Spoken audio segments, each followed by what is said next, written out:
Dan here, welcome back to my channel, and in this I'm going to be going through how you can get more people to step closer into your world in the circles of proximity that I've talked about in a previous video. But if you're out there and you're getting fed up with when you're creating content, you're just putting at the end of your posts or the end of your videos, DM me the word coaching or DM me the word offer and I'll reply back to you, and no one's DMing you, right? If no one is replying to anything you're putting out there, I'm going to break down why that is and why there are two distinct ways for you to call people to take action, and they both serve a purpose and they should be used at specific times only. So before I get into it, if you're new here, make sure you hit the subscribe button, and let's show you a few little ways around how you can improve this call to action, but also the reasons behind it. Like, we're not just looking for people to buy my stuff all the time, okay? So here we go. If you're adding DM me for one-to-one coaching at the bottom of every caption, hearing nothing back, then this is for you, right? Okay, I'm going to be clear on how this stuff works, all right? You're just treating it like a tick box at the moment, and it's actually going to be costing you people reaching out because there is no key insight for them to do it. And the more you do this, the more someone might say to you, you just need to do it more. Like, it's a game of volume. If you put out enough, then someone has to reply at some point, right? It's not about volume. Not really. Not when it comes down to it, right? It's about how we are positioning these calls to action at specific times for what you want them to do, right? It's like I say at the bottom here, DM me for coaching at the bottom of your post is a mandatory tick box. Like, the majority of your audiences, whether that's through social media, through email, they're not ready to buy from you. And when you do this, it is a sign that you're just saying to those small amount of people, do you want to buy my stuff? And actually, what we're missing out on here is this whole right side where we're immersing people in your world. So these conversion call to actions, they are moving someone from someone who is in your world to then becoming a client, right?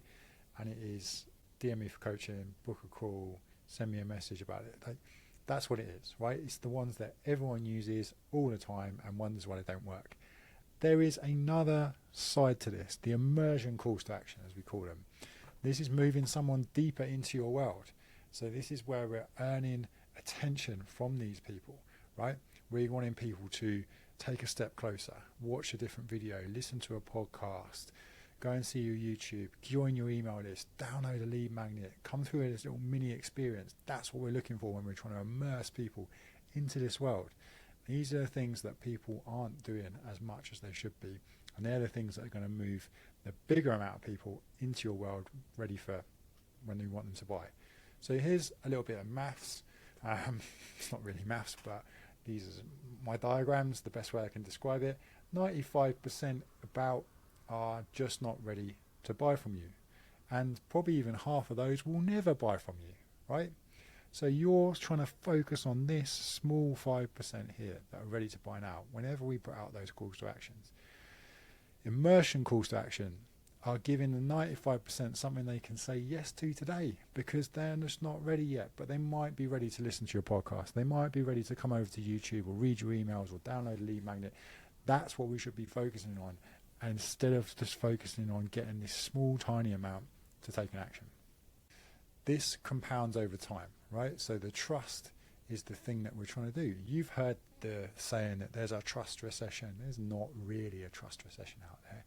It's just that business owners, coaches, consultants, creators aren't really doing this, so they feel like there's this trust recession, but you're not giving anything for your audience to be able to build up that trust because you're just constantly asking for the sale. Whereas if we do this, someone discovers you, then you ask them to step a bit closer.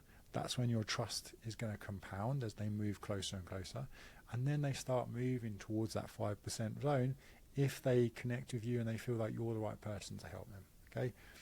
It's just the way that this system works now. We know this from the studies of Google, biopsychology's changed. People are spending a lot more time in here that I would deem the messy middle before they become someone who knows enough, hears enough, trusts enough to be able to then become the choice, right?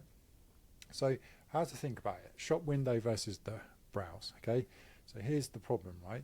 The immersion side of stuff, most people, coaches, creators, don't have anywhere to send people. So all you're left with is the option to be like, DM me for coaching. And then you get frustrated and pissed off and you're like, nothing's happening.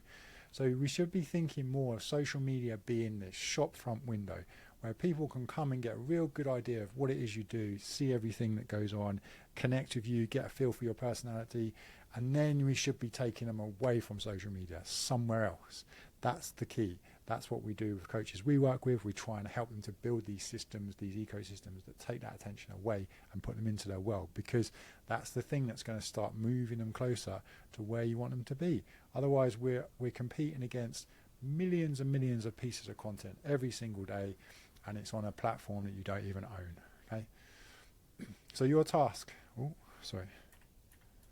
task for this week, build one asset. Like, it could be a video like this, for example. It could be a lead magnet you create, right? It could be a podcast you record, right? This is your task, right? I want you to do.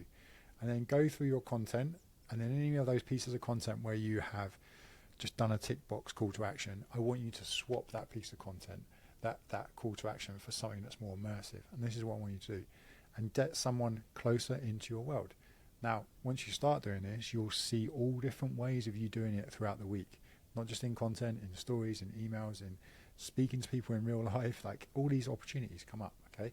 This is the task I want you to go away with. And if you need help with this, in the description is some ways for you to be able to do this as well. If you go into the description, like I say, we've got a whole playbook in there that helps you to know and understand what these immersion calls to action are, when to use it, how to put them in. And I'd love for you to go out there, action it, and then feedback to me. Like, if you comment on this video or you drop me a message on Instagram or wherever, just let me know how you found it, because I guarantee that this is the thing that 90-95% of coaches and creators out there are missing, because they're just not doing it, or they're not aware of it, right? So there we go. And if you found this in any way useful, insightful, or you've got any questions on it whatsoever, just drop them in the comments below and I will get back to you, to every single one, and look forward to seeing more immersive calls to action on my feed.